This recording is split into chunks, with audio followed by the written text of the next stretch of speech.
it's a pleasure to be in a situation with a distinguished Omega man.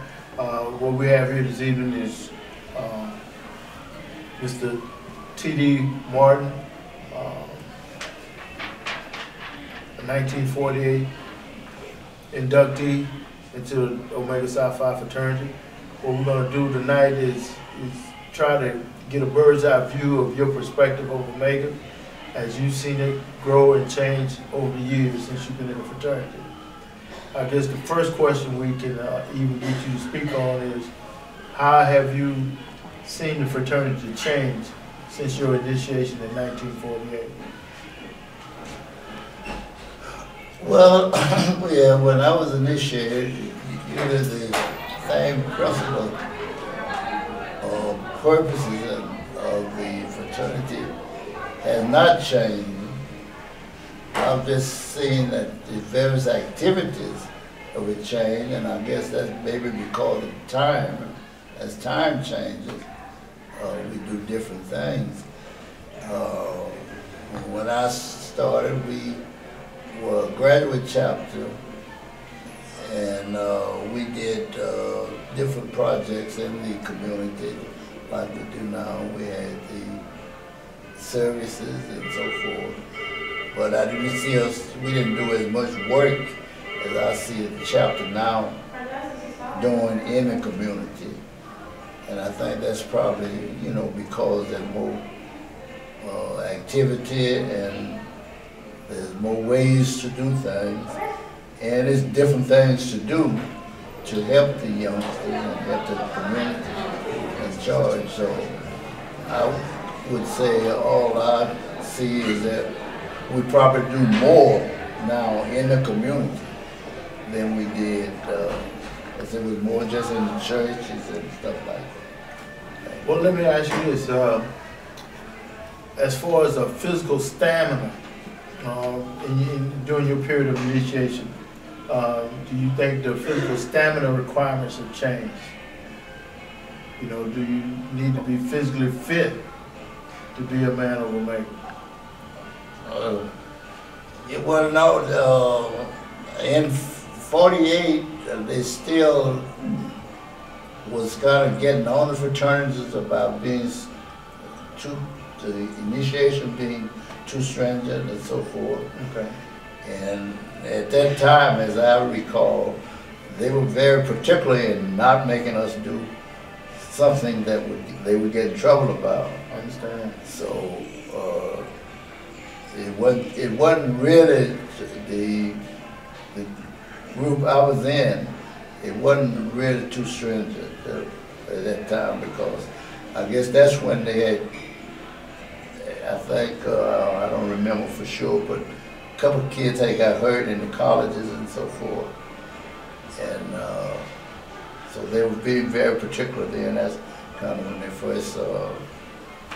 Okay, I know that the frat has been involved in civil rights, you know, from day one. Can you think of, or can you recall any type of civil rights projects or initiatives that you believe the fraternity should be involved in?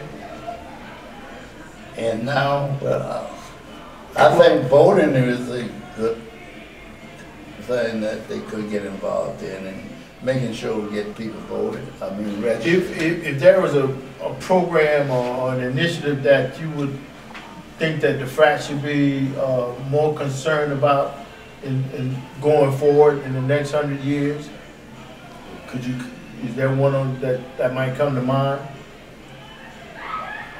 Well, I think with what's going on right now, I think within the next 50 to 100 years, let's say, I think it'd be a big difference in America in the next 50 years because of the change in the civil rights movement. As I always put it, during my time, and back then, in America, all you had to do is be white, and you were better than anybody else. You know, nobody could compete with you. But if you were white, then you were better than whoever or whatever. And now it's different. And I think that's what's making it so hard now for the white man to accept Obama as being president, even though he's half white. But the fact that how can he be, you know, I mean, he's black, so far he has black blood, right? So it's hard for them, and I can understand why, that now they have to listen to a black man, you know, nationally, when they were raised and all they were taught is all they had to do is be born white. And that was it. That was it. Well, let me ask you this. Some of the education initiatives, do you think that the fraternity can become more proactive in some of the education initiatives that might impact our young people in the future? Yeah, I think they could be more, because I think they're going to have more opportunities.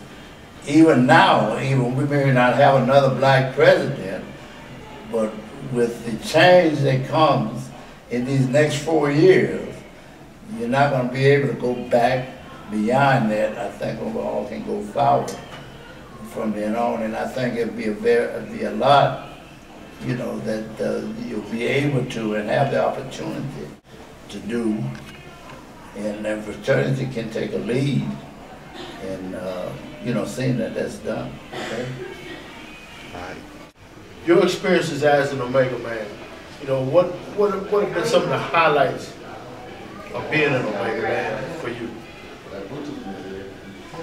Well,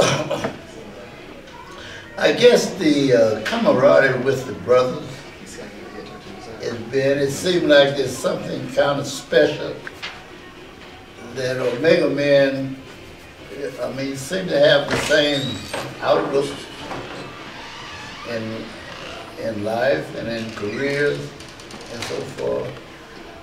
And I've just enjoyed all my association with Omega men because they seem to be different. So I'm thinking that there's something in the genes, so forth, that make you become an Omega man because of, you know, that's the kind of man you're looking for, and that's the kind of man you want to. If you had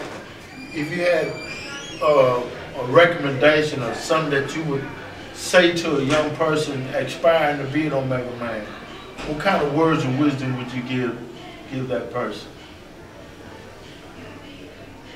Well, I would tell them to watch, to, you know, anyone that you aspire to be like, and when you check Omega man, if you're looking for a fraternity, say for instance, especially if you're in college and you're there with all these men, well, you usually would go to the ones that have the type of activities that you would like yourself. And I think that's kind of the way. And I'm sure everybody's not supposed to be an Omega man. Some you're alpha or whatever. And actually, my son, he's not an Omega man. He's a Kappa. But it's not that high, but I think they get that in college and the friends that they make and so forth. And it reminds me of youth. For instance, the gentleman that I understand you've been knowing each other since elementary school. Mm-hmm. And I have a friend, he's dead now, he's not like that. But I have a friend like that, and he was an Omega man. And I mean, I've been knowing him ever since elementary school. He finished high school and then went to college and went to the service.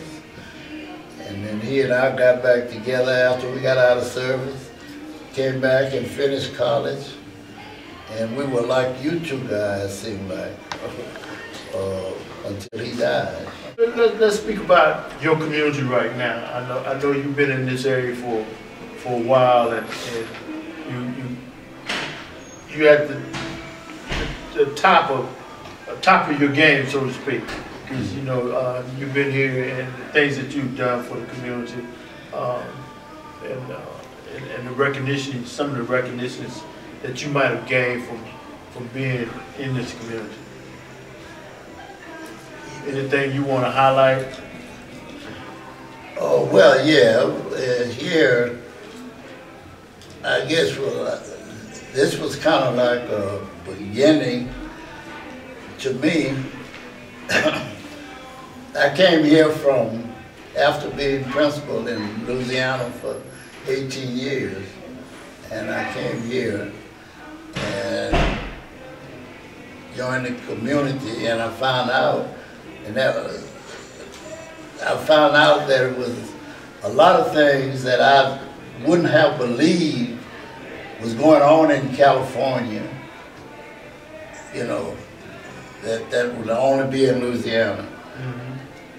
So I found out that really is not that much difference. It's different in the, I guess, in the nature of it, or the different in the amount, let's say, that it may be going on.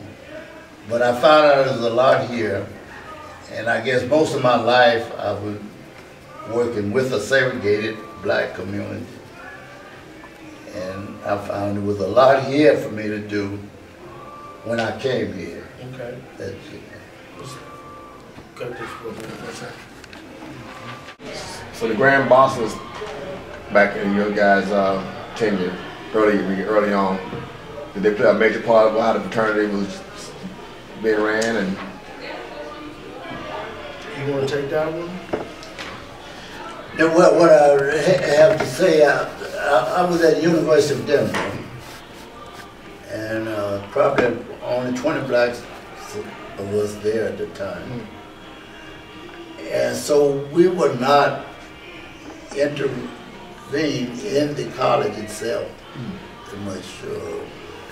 I pledged the graduate chapter in Denver, and all our activities were mostly out, not on the college campus, but in the city itself. So we didn't do any activities on the campus. Well, that's